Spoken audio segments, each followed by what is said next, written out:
For today's videos, ayun nga, 36 weeks of pregnancy na rin pala tayo. Nalampasan din natin yung pagsubok na akala mo sa 34 weeks ay manganganak ka ng maaga. Alas 9 na ng umaga at ayun nga ang anak ko ay tanghali na nagising dahil nga siguro napaka-comfortable niya kasi wala ng alikabok. Dahil kami mag-asawa, maaga nagising, mga 7:30 gising na kami dahil yung asawa ko ay nag-ayos pa ng tricycle niya at iyon, pero bago siya umalis, almusal muna kami. Dahil nga medyo okay na rin nga ako, medyo nakakapagkilos-kilos na ako ng paunti. Sanayan ko sa umaga na nagbubukas ako ng TV at nagpapatugtog ako palagi ng calming music.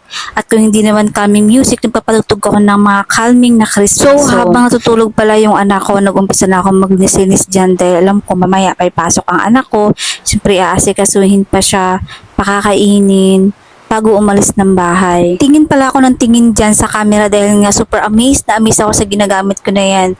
Na siya talaga yung kumukuha ng video ko. Like kung sinicheck kung okay pa ba siya kasi super useful talaga tong face tracking na nabili ko sa TikTok na 360 auto siya. Talagang kahit saan ka pumunta, susundan at susundan kanya. Kaya napaka super useful sa mga nagbablog, sa mga nagsisimula. Ito nga pala iyan na pala yung ginagamit ko. Kailangan mo siyang i-on. And kapag nag-green, ibig sabihin naka-face track ka na. At kapag nagbi-blink naman yan, ibig sabihin hindi siya naka-face track sa'yo at kailangan mo siyang balikan. At magtamsa ka lang sa kanya. Susundan nabili ko lang yan dati, mahal pa. Pero ngayon napakamura na, nasa 500 na lang siya.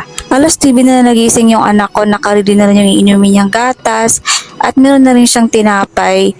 Kaya tinanggal ko na lahat ng gamit, ibabalik ko na sa kusina. At iyan nga, sige kung spot dyan sa katitingin sa camera hindi kung sumusunod nga ba talaga siya. Sinucheck ko pala siya palagi kung nag-face track siya kasi pag hindi, sayang naman yung ginagawa ko. Masigla-sigla pa ako niyan kasi nga pa-limit-limit na yung kilos ko. Totally ang dami kong hugasan dyan sa kusina, magulo pa. Dahil nga hindi nga ako pwedeng kumisan sobra-sobra, yung tama pa rin lang hanggat hindi pa tayo maabot ng 37 weeks. Sabi kasi nila pag 37 weeks pwede ka ng mga anak nun anytime kahit anong oras. Pero sa ngayon ay 36 weeks pa lang tayo, lilimitahan muna natin yung pagkilos-kilos dahil pag 37 weeks na pwede natin gawin yung ginagawa natin nakaraan ng paglalaba, na kahit ano para mag-open cervix tayo. Kagabi nga pala, bago ako matulog, nahihilo nga pala ako. Tinawag ko yung asawa ko. Tapos yung anak ko, pinapatawag ko sa kanya yung ate ko. Alam mo ba yun, gimprank niya yung aking asawa. Tapos yung tricycle namin nasira. Kaya yun yung dahilan kung bakit ang aga niya nagising. Actually, nagigising ang asawa ko. Hindi ko alam na marunong na pala yung anak ko mag-prank. Alam mo ba naman yung pagka-prank niya, labas na rin yung ulo ng baby ko. Kaya yung asawa ko, nung time na yun, bumili sa labas. Kaya parang halos nilipad na lang daw niya yung tricycle. Ba naman niya sa papa niya, "Papa, umuwi ka na please kasi si mama, yung baby niya lumabas na yung ulo." Yun yung pagka-chat niya sa Kaya nung nalaman ko yun, pinagalitan ko yung anak ko kasi nag-prank daw yung anak niya. Siguro pasaway talaga tong bata na to. Sabi ko sa anak ko, huwag na niyang ulitin yun dahil masama yun. Sinasamantala ko nga pala yung init dyan dahil mamaya ay uulan daw kaya magkukulimlim. Dahil sa totoo lang, 3 araw na itong nilaban to ng asawa ko dahil minamadali ko nga itong matuyo. Baka kasi manganganak na lamang ako, hindi pa natutuyo itong mga pwedeng gamitin ng baby ko. Nagpasikat nga ako dyan sa araw kasi nga matagal na ako lagi nasa loob lang ng bahay. Halos hindi ako masyadong makahakbang ng sobra-sobra. Ganyan na pala yung itsura ko kapag ako ay napapagod na hawak ko yung parting baba ko dahil nga yun nga yung sabi ko sa inyo, pakaramdam ko talaga nandyan na lang siya at namamaga din talaga yung aking kifi. Dahil sa totoo lang yung panganay ko rin, hindi ko naramdaman yan noon yung mga naramdaman ko ngayon sa second baby ko. Napaka-sensitive kong nagbubuntis ngayon sa pangalawa ko. Tinatanong nga pala ako ng kapatid ko kung anong uulamin namin.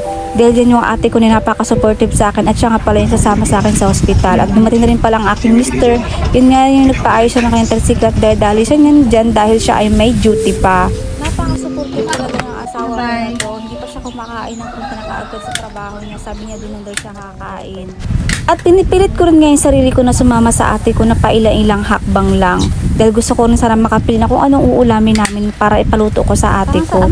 Kaso iyang hakbang ko na yan, parang pakaramdam ko na naman nandyan na naman siya. Parang nandyan na naman yung ulo niya.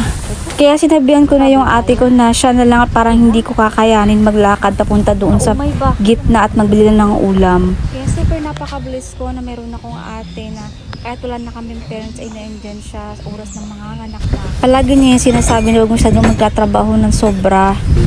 At bumalik na nga lang talaga ako sa bahay. Sabi ko hindi ko talaga kakayanin talaga maglakad ng sobrang layo. Kaya magpapahinga na lang muna tayo. At salamat na pala sa lahat ng suporta.